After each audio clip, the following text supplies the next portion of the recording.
Bonjour. Est-ce que toi aussi, ça t'arrive souvent, tu sais, comment dire ça, de souvent t'excuser d'exister. Tu sais, excuse-moi de te déranger, mais est-ce que je pourrais te demander ça? Je voudrais pas abuser, hein, mais est-ce que tu crois que ça, ce serait possible? Quel autre exemple? Ouais, toujours t'excuser en fait. De demander quelque chose. Toujours t'excuser de comment dire, d'exister en fait. C'est ça en fait. Quand tu as tendance à t'excuser en face des gens avant même de leur avoir demandé quoi que ce soit, comme service, comme n'importe quoi d'autre, on ne me voit pas bien, pardon. Est-ce que tu as tendance, toi aussi, à faire ça? Parce que, bien souvent, quand tu as tendance à faire ça, bien souvent, hein, si je vais t'expliquer d'où ça peut venir. Si c'est pas ton cas, je veux bien que tu m'expliques toi en commentaire quel genre d'enfance tu as eu justement pour voir. Et puis dis-moi du coup si c'est quelque chose que toi tu avais déjà conscientisé ou si c'est en te le disant que tu te dis ah punaise mais ouais ok, d'accord. Souvent quand on a tendance à s'excuser comme ça d'exister face aux autres, c'est quand on était enfant, on s'est empêché d'exister en fait, on nous a empêché d'exister. Soit on peut avoir eu des parents qui avaient tendance à vouloir avoir le contrôle sur nous. C'est-à-dire qu'il fallait être comme eux, ils avaient envie qu'on soit pour leur image à eux. Tu vois? Pour ne pas qu'il soit dit qu'ils soient des mauvais parents ou autres, ou qui font pas bien leur taf, il fallait que toi, tu te tiennes bien. Parce que sinon, ça les définissait eux. Tu vois ce que je veux dire? C'est-à-dire qu'ils avaient cette croyance de se dire que si leur enfant faisait des conneries, c'était eux qui étaient des mauvaises personnes. Donc pour ne pas faillir à leur image, à leur comment dirais-je, à leur réputation, alors il fallait que tu tiennes droit à carré, il fallait pas que tu la ramènes. Donc du coup, quand c'est comme ça, tu t'empêches de faire les choses, tu t'empêches d'exister. Tu rentres dans la petite case, tu dis rien et tu es comme ça toute ta vie. Et même adulte, après, même quand tu t'expanses et que tu as tendance à vivre ta vie, remarque que peut-être tu as tendance à t'excuser souvent d'intervenir, de parler, de demander quelque chose. Même quand on te dit de le faire.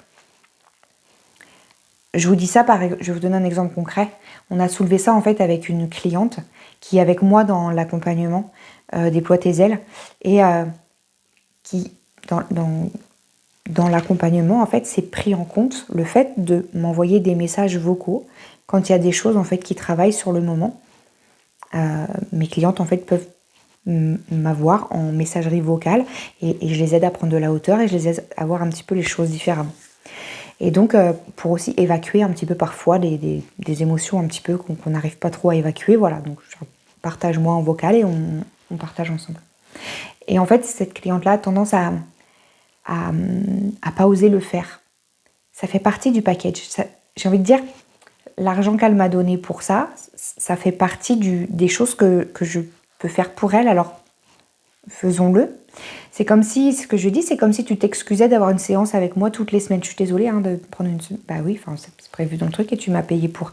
Et les échanges par message, c'est pareil. Et donc, elle a tendance à s'excuser à chaque fois. Je suis désolée, je t'embête encore. Tu me dis, si j'abuse... Non, tu m'abuses pas. Ça fait partie du programme. Il n'y a pas de problème, en fait.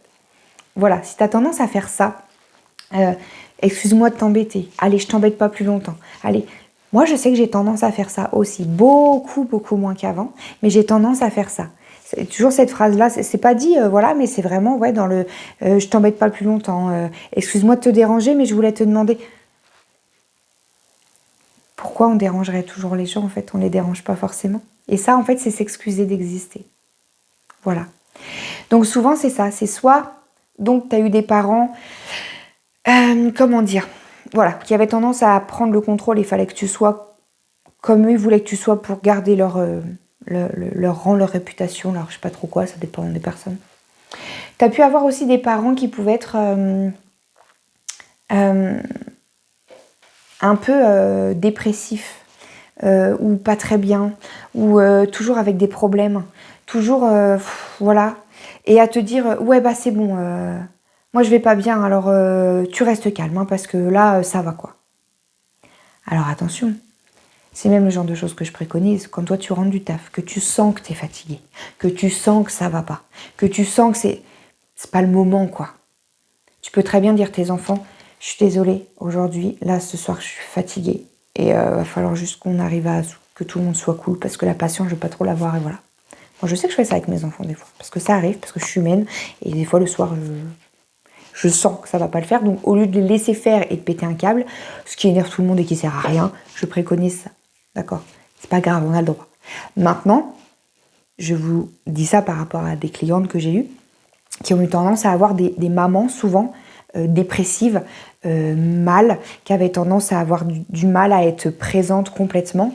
Du coup, en fait, dans ce moment-là, souvent, ma cliente, elle a eu tendance dans son enfance à prendre la place de la maman et à se dire, pour la préserver, je vais être sage avec maman parce qu'elle a déjà d'autres soucis.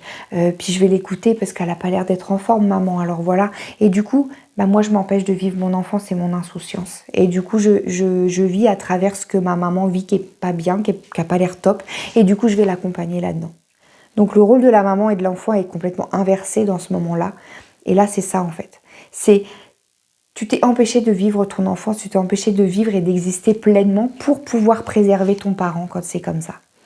Peut-être que tu peux t'y retrouver. Et là, à ce moment-là, souvent, tu as cette tendance, en fait, à t'excuser d'exister. Et c'est bien pour ça, souvent, qu'on a du mal à prendre sa place au milieu des autres, qu'on a tendance à s'imposer, enfin, avoir du mal à s'imposer, qu'on a tendance à avoir du mal à poser son cadre et ses limites face aux autres, parce qu'on ne l'a pas posé face à nos parents, parce que nos parents ne nous ont pas dit à un moment donné qu'ils n'avaient pas à faire ça pour nous, et qui, eux, n'ont pas pris leur rôle. À ce moment-là, je suis désolée de le dire, mais c'est vrai, c'est les parents qui n'ont pas pris leur rôle de protéger leurs enfants. On se doit de protéger nos enfants. On a le droit par moment de ne pas aller bien, mais on se doit de l'expliquer à nos enfants. Je suis désolée, là je vais pas très bien, je suis pas en forme, c'est comme ça, mais oui, ils peuvent donner un coup de main pour un truc, mais émotionnellement, et ils n'ont pas à le faire. Ils se doivent de vivre leur enfance, nos enfants.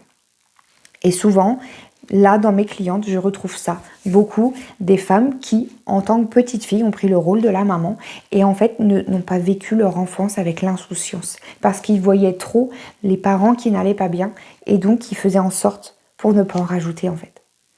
Voilà, il peut y avoir des syndromes comme ça, beaucoup. Dis-moi si ça te parle. Dis-moi si ça te vient t'éveiller quelque chose. Et si toi, tu te vois comme ça, en train de t'excuser tout le temps d'exister maintenant, mais que tu te vois pas dans les deux cas de figure-là, ben dis-moi. Dis-moi ce que tu as pu vivre toi dans ton enfance. Quel était le cas de figure? Comment tu te vois? Comment tu vois tes parents envers toi? N'hésite pas à me le partager parce que ça peut me faire encore d'autres. Voilà, là, c'est les cas de figure que j'ai le plus, en fait, les deux là. Voilà, donc voilà, il n'y a pas d'autres cas de figure pour le moment que moi je vois, que moi j'ai décelé. Il y en a peut-être, certainement. Mais dans mes clientes, pour le moment, j'ai eu toujours un petit peu le même profil. Donc c'est pour ça que je me dis, si tu as toi d'autres façons de voir les choses, dis-moi, c'est intéressant. Et si jamais je viens d'éveiller une conscience en toi, partage-moi aussi, c'est toujours intéressant. Voilà ce que je voulais vous partager aujourd'hui. Donc, tu vas me dire, bah ouais, mais qu'est-ce que je fais de ça maintenant? Qu'est-ce que je fais de ça maintenant? Il faut simplement, le simple fait d'en avoir pris conscience, c'est déjà hyper important. C'est déjà chouette parce que, ok, tu sais d'où ça vient. Déjà, peut-être que tu n'avais même pas pris conscience que tu avais tendance à t'excuser comme ça tout le temps. Ou alors, tu n'avais pas l'impression que ça allait plus loin dans ce besoin de s'excuser d'exister. Et forcément, derrière, si tu as ce syndrome-là, entre guillemets, j'appelle ça un syndrome, mais voilà, forcément, c'est que tu as quelqu'un qui doit avoir du mal, comment dire, à t'imposer. Mais tu dois avoir du mal à t'imposer toi face à toi, c'est-à-dire que tu dois avoir du mal à poser tes propres limites avec toi-même. C'est-à-dire que peut-être que tu sais pas quelles sont tes valeurs, tu sais pas quelles sont tes limites, tu sais pas à quel moment tu dois stopper les gens ou pas dans ton respect de toi, parce que peut-être que tu le fais pas forcément avec toi, mais on ne nous apprend pas à faire ça malheureusement. Donc, en fait, l'idée c'est ça. Là, c'est de se dire, ok, là maintenant, effectivement, je me vois, j'arrive pas à m'imposer face aux autres. Je n'arrive pas à poser mon cadre, je n'arrive pas à poser mes limites et à dire stop. J'arrive pas à être présente à moi, en étant moi dans mon entièreté et dans toute ma vérité face aux autres, parce que j'ose pas, parce que peut-être que ça peut déranger, parce que peut-être que je vais pas être validée dans qui je suis, je sais pas trop, alors peut-être que je m'adapte un petit peu à où je suis. Tu es qui tu es en fait, tu as le droit, totalement. Et donc si tu n'arrives pas à faire ça, il y a certainement ce truc-là derrière. Maintenant, quoi faire avec ça? J'ai envie de te dire, il faut pardonner.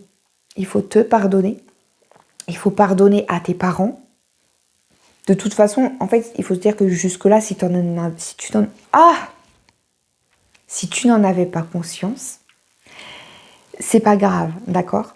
Là, je viens de le mettre dans ta conscience. Donc, le fait que ce soit mis dans la conscience, peut-être que tu vas ressentir l'émotionnel lié à ça, d'accord? Donc, dis-toi que c'est pas parce que tu n'en avais pas conscience que c'était pas présent. Parce que c'est ça, tu fais, oui, mais tu me dis un truc, j'en étais pas consciente, j'étais mieux avant, quoi. Non, parce que toi, c'était pas dans ta conscience là, mais c'était quand même en interne, c'était dans l'inconscient et donc ça tronche de l'intérieur. Et voilà ce qui te provoque en fait tes schémas de fonctionnement qui te bloquent et tu sais pas comment les débloquer. Bah déjà quand tu connais la source, c'est déjà beaucoup mieux. Donc là, ça peut être une source déjà que tu viens de découvrir. Donc l'idée c'est de se dire OK, mes parents ont fait du mieux qu'ils pouvaient avec ce qu'ils avaient en eux. Peut-être que oui, ils allaient pas bien, peut-être qu'ils n'ont pas géré, peut-être qu'ils n'ont pas su prendre assez bien leur place de parents. Certainement que vous êtes aussi parents, là, quand vous m'écoutez, et que vous savez très bien qu'on fait tous du mieux qu'on peut et qu'on fait des erreurs et que c'est la vie. Vos parents ont fait la même chose. Pourquoi leur en vouloir? Ça sert à rien, ça nous fait du mal à nous, ça nous fait du mal à eux. C'est comme ça, chacun a fait du mieux qu'il pouvait et chacun s'en sort du mieux qu'il peut. Maintenant, c'est à toi de faire en sorte que toi, tu ailles bien avec toi. Donc, c'est soit effectivement, tu arrives déjà rien qu'avec la prise de conscience à avancer un peu différemment, soit viens me voir, on peut travailler ça ensemble, vraiment. C'est important d'aller refermer ce genre de chapitre-là et de pouvoir avancer différemment ensuite. Voilà, si tu as besoin de plus d'infos, si tu es sur YouTube, tu vas dans la description et il va y avoir mon adresse mail, tu vas avoir le Facebook, tu vas avoir le site internet. N'hésite pas à venir me contacter si tu as des questions à poser pour savoir justement, en ce moment, j'offre un rendez-vous pour savoir effectivement si mon accompagnement peut t'aider ou pas, si mon accompagnement peut être fait pour toi, parce que parfois, c'est pas de ça qu'il y a besoin. Très honnêtement, il n'y a pas longtemps, j'ai une cliente qui aurait voulu, et je lui dis, mais là, en ce moment, j'ai l'impression que tu as déjà un truc à débloquer, là, ici, dans l'interne, dans le maintenant, dans le tout de suite. Donc là, en fait, c'était plus une guidance qu'elle avait besoin, et on a été déceler le truc tout de suite pour déjà qu'elle avance. Après, voilà, aller travailler un peu le passé, aller débloquer les choses internes, oui, ok, mais des fois, il y a juste un truc sur le moment.